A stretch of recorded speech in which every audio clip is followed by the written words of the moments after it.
Ever had someone lash out at you for no reason? It hurts, right? We've all been there, feeling attacked and unsure how to respond. Today, I'm sharing 8 verbal tricks to turn the tables and make that aggressive person feel sorry. Let's dive in! Trick 1. Stay calm. First up, stay calm. When someone is aggressive, they expect a reaction. By staying calm, you throw them off. It shows you're in control and not easily rattled. Let me tell you a story. Imagine you're at work and your boss suddenly starts yelling at you for a mistake you didn't make. Your heart races and you feel the urge to shout back.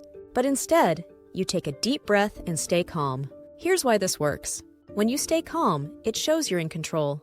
It can make the other person realize they're overreacting. For example, you could say, "I understand you're upset.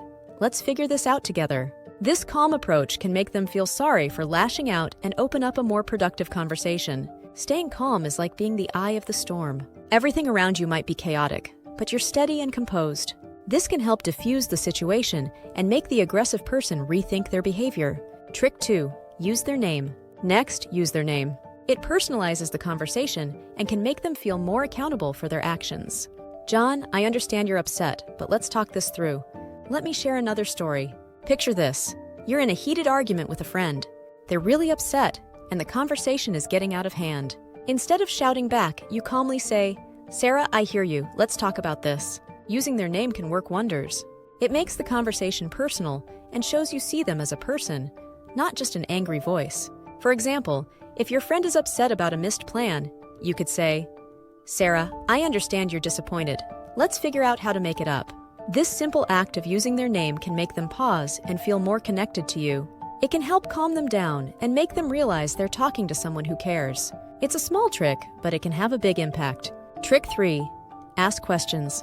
Ask questions. This shifts the focus from you to them. "Why do you feel this way?" Or, "What happened to make you so upset?" It shows you're interested in understanding their perspective. Here's a story for you. Imagine you're at a family gathering and a relative starts criticizing you out of nowhere. Instead of getting defensive, you ask, "Why do you feel this way?" Or, "What happened to make you so upset?" Asking questions shifts the focus from you to them. It shows you're interested in understanding their side. For example, if your relative is upset about something you said, you could ask, "Can you tell me what I said that bothered you?" This approach can make them stop and think about their feelings. It can also make them realize you're not trying to argue, but to understand.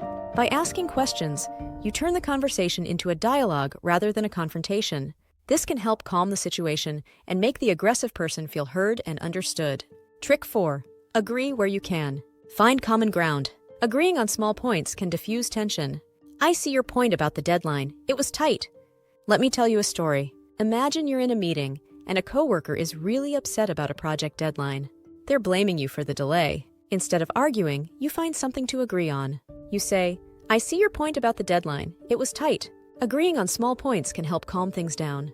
For example, if your coworker is upset about the timeline, you could say, "You're right, the deadline was challenging. Let's figure out how we can manage it better next time." This shows you're listening and not just trying to defend yourself. It can make the other person feel heard and understood. By finding common ground, you can turn a heated argument into a more productive conversation.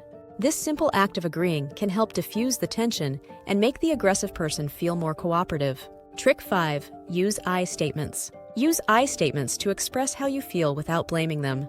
"I felt hurt when you said that." Here's a story for you. Imagine you're having a disagreement with your partner.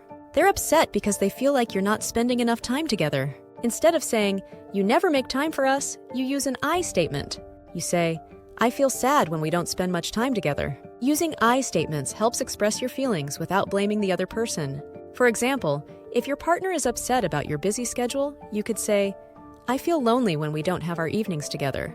This approach makes it clear that you're sharing your feelings, not attacking them. It can make the other person more open to listening and understanding your perspective. By using I statements, you can turn a potentially heated argument into a more empathetic and constructive conversation.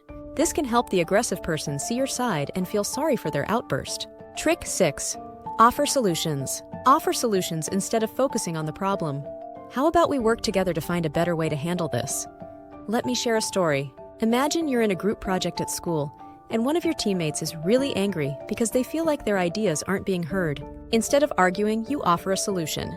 You say, "How about we make sure everyone gets a chance to share their ideas in the next meeting?" Offering solutions shifts the focus from the problem to finding a way forward. For example, if your teammate is upset about not being included, you could say, "Let's set up a schedule so everyone can present their ideas."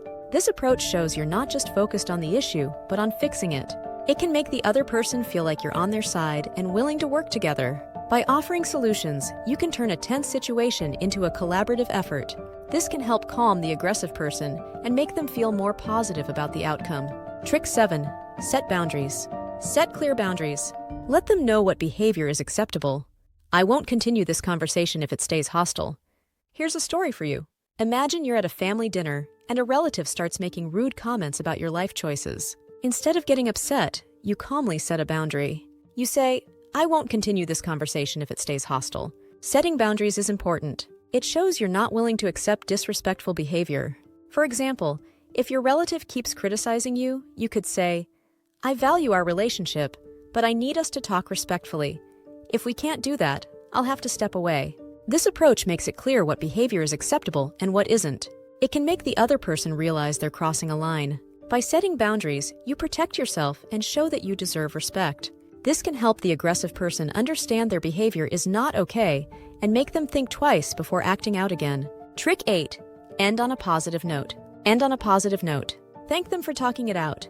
"Thanks for discussing this with me. I appreciate it. Let me tell you a story." Imagine you're having a tough conversation with a coworker who's been really aggressive about a project. After discussing the issues, you decide to end on a positive note.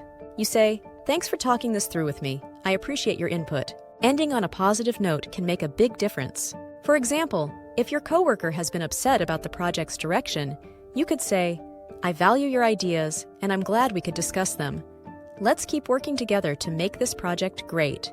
This approach shows that you appreciate their effort to communicate, even if it was tough. It can leave them feeling better about the conversation and more willing to cooperate in the future. By ending on a positive note, you can turn a difficult interaction into a constructive one, making the aggressive person feel more understood and appreciated.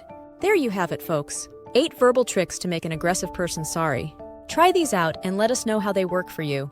Don't forget to like, subscribe, and hit the notification bell so you never miss a video. Drop a comment below with your thoughts or what topics you'd like to see next.